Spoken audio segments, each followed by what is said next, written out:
Reading from this morning, from Merging with Shiva, the daily lesson. It's called 4 Stages of Evolution. Let me begin with something that may at first come as a surprise to you. All men and women on the earth are doing exactly as they should and must do. People complain, I wish I were rich. I wished I lived somewhere else. I really should be a doctor, if only things were different. But in the final analysis, we are all doing exactly as we want, as we must, doing what is next on our personal path of evolution. Nothing is wrong. Nothing should be that is not. Even the drunk, even the thief is part of the cosmic dance of God Shiva. Not that you should ever think of being a thief, for there is much difficult karma there. Just realize that he too is evolving. He too is Shiva's creation, and what he does is, for him, somehow necessary.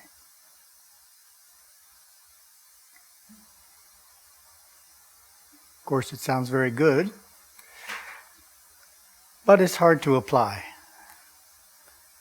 It's easy to end up in a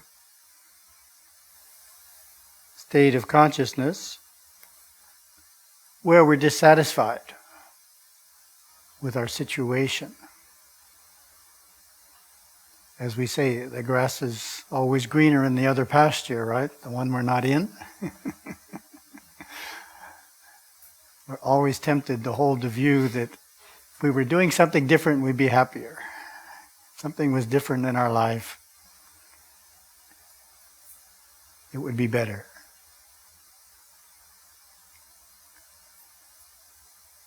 If we can avoid that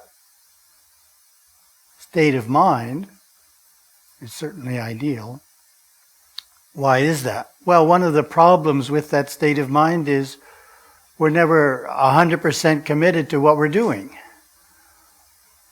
Part of us is always thinking we should be doing something else. If we're thinking we should be doing something else, then that part of us isn't committed to what we are doing. We're holding back. So we're not giving our best effort to what we're actually doing. We're kind of a divided mind. So that's an ordinary state of consciousness that many people end up in, at least now and then, sometimes permanently. Gurudeva is trying to give us a perspective that helps us avoid that state of mind by saying, where we are in life is where we're supposed to be in life. Maybe it's not where we thought we would be in life when we were 16 or 18, but it's where we're supposed to be in life. It's the natural place. We all end up in a place that's natural.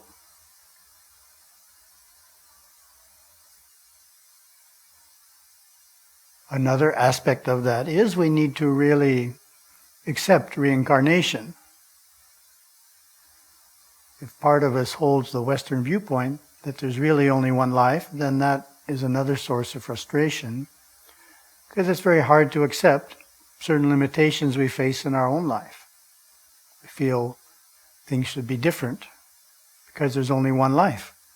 We should be able to have all these experiences packed into one lifetime. But of course, that's not the Hindu point of view. And if all of us accepts the Hindu point of view, meaning all of our mind, 100% of our mind accepts it, then we avoid that frustration as well, that feeling we're trying to pack every single possible experience there is into one lifetime.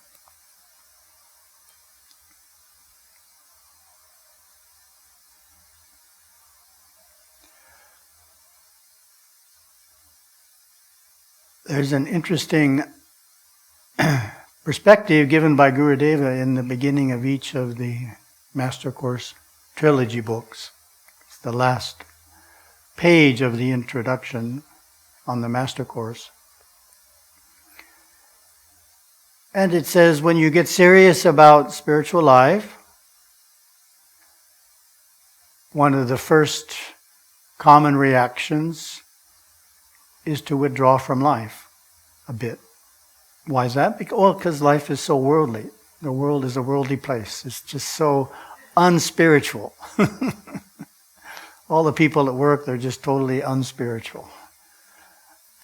Really shouldn't have that much to do with them. It's a natural reaction. But it's not the reaction that Gurudeva encourages. He says, don't withdraw from life. Put even more energy into it. Remember that? Put even more energy into what you find yourself doing in life. In another place, when he's talking about willpower, he expresses it in terms of finish every job you start and do it to the best of your ability and even a little better. Challenge yourself, even with the simple tasks in life, even with washing dishes, sweeping the floor, do a good job at it. Engage your willpower. Why is that? When we're doing our best, putting full energy into a task, then we are strengthening our willpower, our ability to accomplish tasks, willpower, ability to do what we want to do. The example I always give is of the student who wants to get up early in the morning and study, but always sleeps in. Therefore, doesn't do that well in school. Why? Well, the student's willpower is weak. Wants to do something, but doesn't have the follow-through, the strength of will to do it. Well, how do we strengthen our willpower? By what Gurudeva suggests. Put full effort into even the simple tasks. Don't withdraw from life because it seems unspiritual. All the tasks that come to us in life are opportunities to advance spiritually if we look at them that way. And putting full energy, doing a good job, being creative in tasks, strengthens our willpower, brings through creativity, and that helps us spiritually.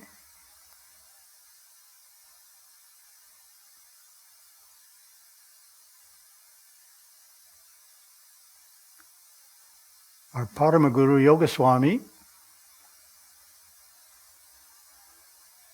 referred to the world as an ashram, meaning we can make spiritual progress when we're out in the world.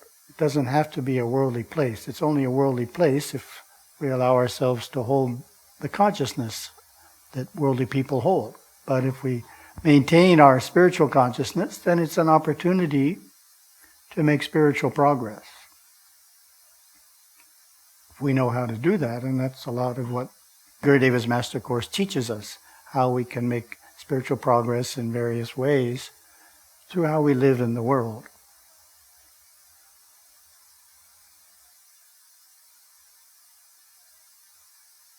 It's a good test when you come home at night. You can ask yourself, did I hold the viewpoint that the world was an ashram today, or did I just get caught up in all the mundane activities and office gossip and whatever else is going on?